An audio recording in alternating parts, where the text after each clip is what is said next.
दूसरे टेस्ट के दूसरे दिन टीम इंडिया की हार 246 पर 6 से साउथ अफ्रीका कैसे चली गई 480 के पार। 5 गुनहगार जिन्होंने किया टीम इंडिया को शर्मसार। जी हां, एक तरीके से दूसरे मैच में भी आपके सामने हार खड़ी है। पिछले मैच में आप 124 रन चेज नहीं कर पाए थे और इस बार तो आपने अफ्रीका को लगभग 500 के करीब जाने दिया, वो भी तब जब उसकी आधी से ज्यादा टीम 250 के आसपास सिमट गई थी। 246 पर अफ्रीका के 6 बड़े बल्लेबाज आउट हो चुके थे। सोचिए, उसके बाद अफ्रीका को हमने 500 के करीब जाने दिया। कहां 250, कहां 260। चलिए 50 रन और जोड़ लीजिए, नीचे के 4 बल्लेबाजों ने मिलकर 50 रन और बना लिए, आप 300 पर आउट कर देते। चलिए और अच्छा कर देते हैं, और रन बनवा देते हैं, कभी कभी हो जाता है, आप 350 तक आउट कर देते। लेकिन कहां 300, कहां 350, कहां 400, कहां 450 और कहां 500। आपने 500 के करीब कैसे जाने दिया? यहीं पर आपकी हार हो गई है, क्योंकि यहां से अफ्रीका तो यह मैच नहीं हारेगी। एक ही टीम है जो यहां से मैच हार सकती है, वो है टीम इंडिया। यह ध्यान में रखते हुए कि पिछले दोनों पारियों में, जो उसके मैच में, पिछले मैच के दोनों पारियों में टीम इंडिया के बल्लेबाज फ्लॉप थे, अफ्रीका के गेंदबाज हिट थे।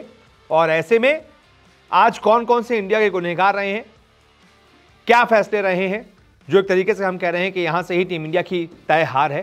क्योंकि देखिए 2 दिन की पिच हो चुकी है।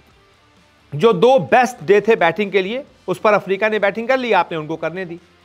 अब जो तीसरा, चौथा और 5वां दिन होगा, जो सबसे टफ होंगे बैटिंग के लिए, आप उस पर बैटिंग करेंगे। अफ्रीका ने तो लगभग 500 लगा दिए हैं, आपको उस विकेट पर 500 से ज्यादा रन लगाने होंगे। उसके बाद अफ्रीका को दूसरी तरफ बैटिंग बुलानी होगी, जो कि अब मुश्किल लग रहा है, नामुमकिन है। तो यहां से या तो टीम इंडिया हारेगी या तो मैच ड्रॉ होगा।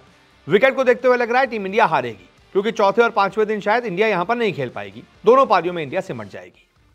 तो कैसे अफ्रीका 246 पर 6 से 290 तक पहुंची, 300 तक पहुंची, फिर 350, 400 पहुंची, यह मैं आपको समझाता हूं कौन कौन इसके गुनहगार रहे हैं।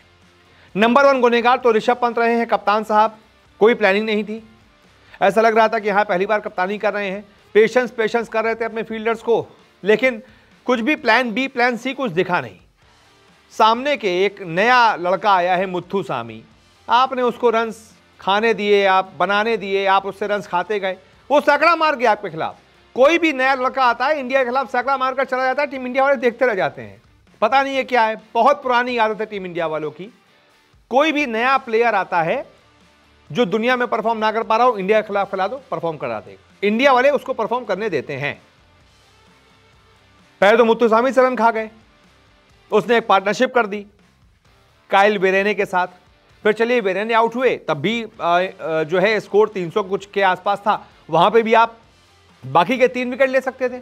उसके बाद आप मार्को यानसेन से 90 के आसपास रन खा गए। सोचिए, मार्को यानसेन से किस नंबर पे आया वो बल्लेबाज, नंबर 9 पर आया है, आप उससे रन खा गए। कोई प्लानिंग नहीं थी।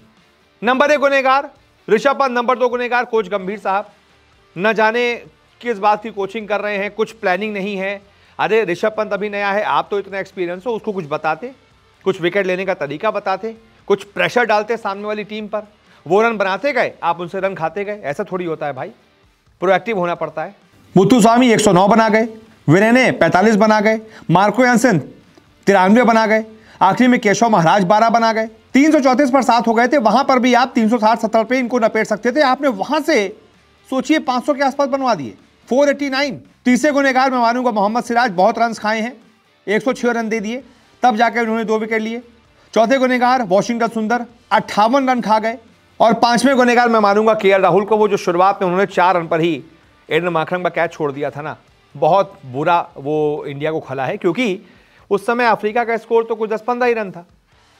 उसके बाद वहां से वो दोनों बल्लेबाजी 80 से ज्यादा रन बना गए। एक नया बॉल भी पुराना हो गया, वो एकदम नई बॉल पे 2, तीसरे, चौथे ओवर में ही विकेट गिर जाता, कैच पकड़ लेते, तो नया बॉल रहता, 1-2 बल्लेबाज उनके और आते, और जल्दी विकेट्स गिरते, तो हम और प्रेशर बना सकते थे अफ्रीका पर। लेकिन आपने बहुत आसान सा कैच टपका के अफ्रीका को पहले विकेट के लिए 80 से ज्यादा रन जोड़ने दिए, तो वहां से उनका एक ले डाउन बन गया, एक नींव बन गई बड़ी स्कोर के लिए, और उन्होंने वो कर दिया। तो अब यहां से अब पता नहीं, अब 9 रन इंडिया ने बना लिए। देखना दिलचस्प होगा कि यहां से इंडिया पलटवार कर पाती है या फिर नहीं। आपकी क्या राय है, कमेंट करके बताइए। इस वीडियो को देखने के लिए बहुत बहुत शुक्रिया।